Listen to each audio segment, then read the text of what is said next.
একদিন এমন একটি সকাল আসবে যেদিন আপনি আর জেগে উঠবেন না। মানুষ আপনাকে ঘিরে দাঁড়াবে, কেউ কাঁদবে, কেউ বা শেষবারের মতো আপনাকে দেখতে আসবে।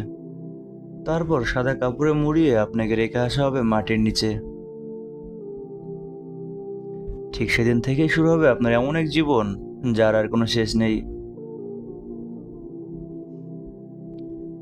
একদিকে চিরশান্তি, অফুরন্ত সুখ আর আল্লাহ তাআলার রহমতে ভরা জান্নাত, আর অন্যদিকে রয়েছে আগুন, ভয়, অনুশোচনা আর কঠিন শাস্তির জাহান্নাম। প্রশ্ন হচ্ছে, আপনি কোন ঠিকানার জন্য প্রস্তুতি নিচ্ছেন? পবিত্র কুরআনে আল্লাহ বহুবার জাহান্নামের ভয়াবহতার কথা বলেছেন। এটি কোনো কল্পকাহিনী নয়, এটা বাস্তব। রাসূল সাল্লাল্লাহু আলাইহি ওয়াসাল্লাম বলেছেন, জাহান্নামের আগুন দুনিয়ার আগুনের চেয়ে বহুগুণ বেশি ভয়ঙ্কর। সেখানে মানুষ চিৎকার করবে, ক্ষমা চাইবে, ফিরে আসার সুযোগ চাইবে, কিন্তু তখন আর সুযোগ থাকবে না। ক্ষুধার্তদের জন্য থাকবে জাক্কুমের ফল, এমন এক ভয়ঙ্কর খাদ্য যা মানুষ বাধ্য হয়ে গ্রহণ করবে। আর তৃষ্ণার্তদের পান করতে দেওয়া হবে ফুটন্ত পানি, যা মুখমণ্ডল ঝলসে দেবে এবং শরীরের ভেতর পর্যন্ত কষ্ট পৌঁছে দেবে। জাহান্নামে থাকবে অনুশোচনা, থাকবে কান্না, থাকবে ভয়ঙ্কর শাস্তি, কিন্তু মৃত্যু আসবে না, কারণ সেটি হলো হিসাবের ফল। ভাবুন তো, যদি সেই জায়গাটাই হয় আমাদের শেষ ঠিকানা।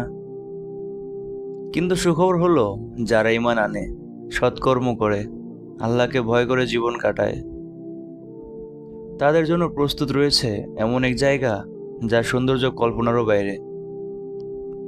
সেটি হলো জান্নাত, একটি পৃথিবী যেখানে নেই কোনো ভয়, নেই কোনো দুঃখ, নেই অসুস্থতা, নেই হতাশা, আর সব থেকে বড় কথা হলো নেই মৃত্যু।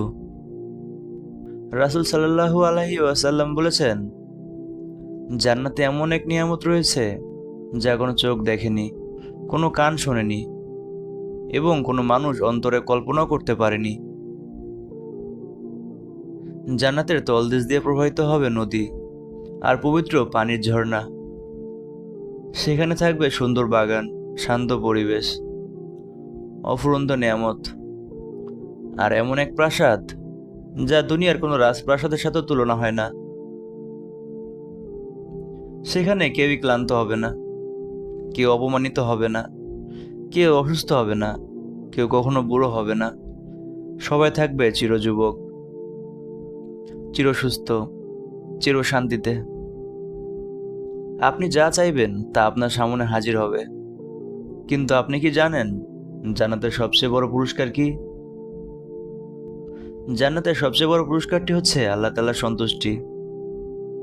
আর সেই সৌভাগ্য যখন জান্নাতবাসীরা আল্লাহর দিদার লাভ করবে, সেই আনন্দের তুলনা কোনো কিছুর সঙ্গে হয় না। প্রশ্ন হলো, আমরা কিভাবে জান্নাতের পথে চলতে পারি? এখনো সময় আছে। 5 ওয়াক্ত নামাজ আদায় করুন, মিথ্যা গীবত, অন্যায় ও হারাম কাজ থেকে দূরে থাকুন, মা বাবাকে সম্মান করুন, মানুষের হক নষ্ট করবেন না, কারণ আজকের আমলই ঠিক করবে আগামীকালের ঠিকানা। একদিন আমাদের সবাইকে চলে যেতে হবে। আজ সুযোগ আছে, কাল তা নাও থাকতে পারে। তাই নিজেকে প্রশ্ন করুন, আমি কি জান্নাতের জন্য প্রস্তুতি নিচ্ছি, নাকি এমন পথে হাঁটছি যা শেষ ঠিকানা জাহান্নাম? আল্লাহ আমাদের সবাইকে জাহান্নামের শাস্তি থেকে রক্ষা করুন এবং জান্নাতুল ফেরদাউস নসিব করুন।